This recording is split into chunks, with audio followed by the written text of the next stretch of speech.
வணக்கம். நம்ம செய்யற ஒவ்வொரு விஷயத்துக்கும் ஒரு நாள் பதில் சொல்லி ஆகணும்னு நீங்க எப்பதாவது யோசிச்சு பார்த்திருக்கீங்களா?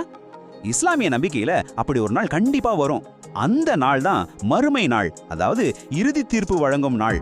அன்னைக்கு நாம எல்லாரும் நம்மளோட செயல்களுக்காக இறைவன் முன்னாடி நிறுத்தப்படுவோம். வாங்க, ரொம்ப ஆழமா சிந்திக்க வைக்கிற இந்த தலைப்பை பத்தி தான் நாம இப்ப பார்க்க போறோம். நாம எல்லாருமே ஒரு பயணத்துல தான் இருக்கோம் இல்லையா? ஆனா இந்த பயணம் எங்க போய் முடியுது? இந்த உலக வாழ்க்கையோட எல்லாமே முடிஞ்சிடுமா? இந்த கேள்விதான் நாம இன்னைக்கு பார்க்க போற இந்த முழு விளக்கத்தோட மையப்புள்ளி. சரி, இந்த முக்கியமான விஷயத்தை நம்ம படிப்படியா புரிஞ்சுக்க ஒரு 5 பகுதியா பிரிச்சு பார்க்கலாம். முதல்ல மறுமை நாள்னா என்னன்னு பார்ப்போம். அதுக்கப்புறம் அந்த நாள் வர்றதுக்கு முன்னாடி என்னென்ன அடையாளங்கள் தோன்றும், அந்த பெரிய நாள்ல என்ன நடக்கும், விசாரணை தீர்ப்பெல்லாம் எப்படி இருக்கும், கடைசியா சொர்க்கம் மற்றும் நரகம் பத்தியும் தெரிஞ்சுக்கலாம். வாங்க, நம்ம முதல் பகுதிக்குள்ள போவோம். எதையும் புரிஞ்சுக்கிறதுக்கு அதோட அடிப்படை ரொம்ப முக்கியம் இல்லையா? சோ மறுமை நாள்னா சரியா என்ன, அந்த அறிமுகத்திலிருந்தே ஆரம்பிக்கலாம். மறுமை நாள், அதாவது இறந்து போன எல்லாரும் மீண்டும் உயிர் கொடுத்து எழுப்பப்படுவாங்க. அப்போ அவங்க வாழ்ந்த வாழ்க்கையில செஞ்ச நல்லது கெட்டதுக்கு கடவுள் முன்னாடி கணக்கு கொடுக்கணும். இதுதான் அந்த இறுதி தீர்ப்பு நாள். இஸ்லாம்ல இது ஒரு ரொம்ப அடிப்படையான நம்பிக்கை. இந்த கருத்தோட ஆழத்தை புரிஞ்சுக்க திருக்குரான்ல இருந்து ஒரு வசனம் சொல்றேன் பாருங்க. ஒவ்வொரு ஆன்மாவும் மரணத்தை சுவைத்தே தீரும். பின்னர் நன்மை தீமையை கொண்டு நாம் உங்களை சோதிக்கிறோம். இறுதியில் நம்மிடமே நீங்கள் கொண்டு வரப்படுவீர்கள். சோ இதுல இருந்து என்ன தெரியுது?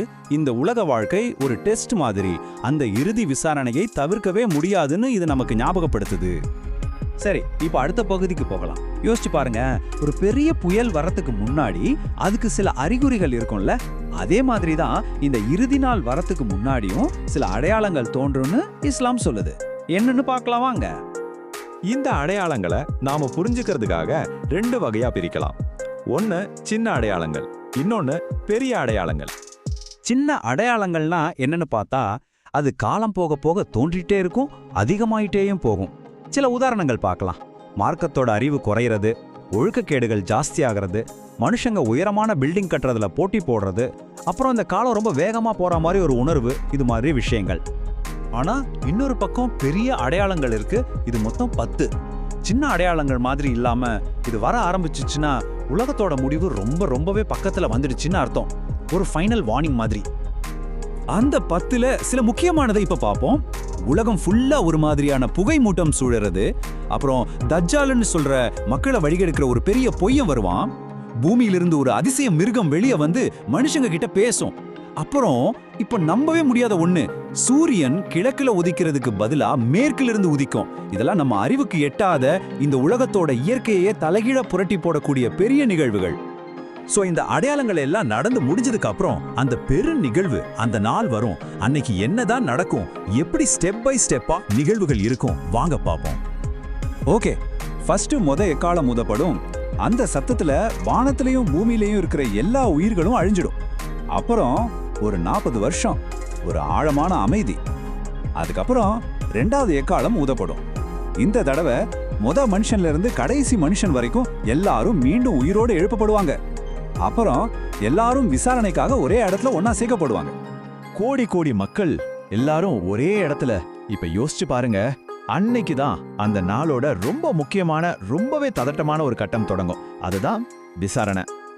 ஒவ்வொரு மனுஷனுக்கும் அவங்க வாழ்நாள்ல செஞ்ச ஒவ்வொரு செயல், பேசின ஒவ்வொரு வார்த்தை, ஏன் யோசிச்ச ஒவ்வொரு எண்ணம் கூட பதிவு செஞ்ச ஒரு புத்தகம் கொடுக்கப்படும். யோசிச்சு பாருங்க, நம்ம செஞ்ச சின்ன விஷயம் கூட மறக்கப்படலன்னு நினைக்கும் போதே எப்படி இருக்கு இல்லையா? அப்புறம் மீசான்னு சொல்ற ஒரு தராசுல நம்ம நல்லதையும் கெட்டதையும் நிறுத்து பார்ப்பாங்க. ஒரு பக்கம் நேர்மை, தொழுகை, தானம், கருணை மாதிரி நல்ல செயல்கள், இன்னொரு பக்கம் பொறாமை, பெருமை, அநியாயம், கொடுமை மாதிரி தீய செயல்கள். எதோட எடை அதிகமா இருக்கோ அதை வச்சுதான் தீர்ப்பு சொல்லப்படும். விசாரணை முடிஞ்சு தீர்ப்பு சொன்னதுக்கு அப்புறம் மனுஷங்களோட நிரந்தரமான முடிவே இல்லாத தங்குமிடம் எதுன்னு முடிவு செய்யப்படும். அந்த 2 இடங்களும் எப்படி இருக்கும், வாங்க கடைசி பகுதியில பார்ப்போம். யாரோட நன்மைகளுக்கு எடை அதிகமா இருந்துச்சோ அவங்களுக்கு ஸ்வர்க்கம், ஸ்வர்க்கம் கிடைக்கும். அது முடிவே இல்லாத அமைதி, சந்தோஷம், பரிசு எல்லாம் நிறைஞ்ச ஒரு இடம். யாரோட தீமைகளுக்கு எடை அதிகமா இருந்துச்சோ அவங்களுக்கு நரகம் கிடைக்கும். அது எப்பவுமே துயரமும் வருத்தமும் நிறைஞ்ச ஒரு தண்டனை கூடமா இருக்கும். அப்போ மறுமை நாள்ங்கிறது ஏதோ ரொம்ப தூரத்துல இருக்கிற ஒரு விஷயம் இல்ல, அது நம்ம ஒவ்வொருத்தரோட பயணத்தோட கடைசி ஸ்டேஷன். சோ இந்த விளக்கத்தோட முடிவுல நாம நம்மளையே கேட்டுக்க வேண்டிய கேள்வி ஒண்ணே தான். என்னோட இன்னைக்கு வாழ்க்கை அந்த பெரிய நாளுக்காக என்னை எப்படி தயார்படுத்துது? இந்த கேள்வியோடு உங்களை யோசிக்க விட்டு இந்த விளக்கத்தை நான் முடிச்சுக்கிறேன்.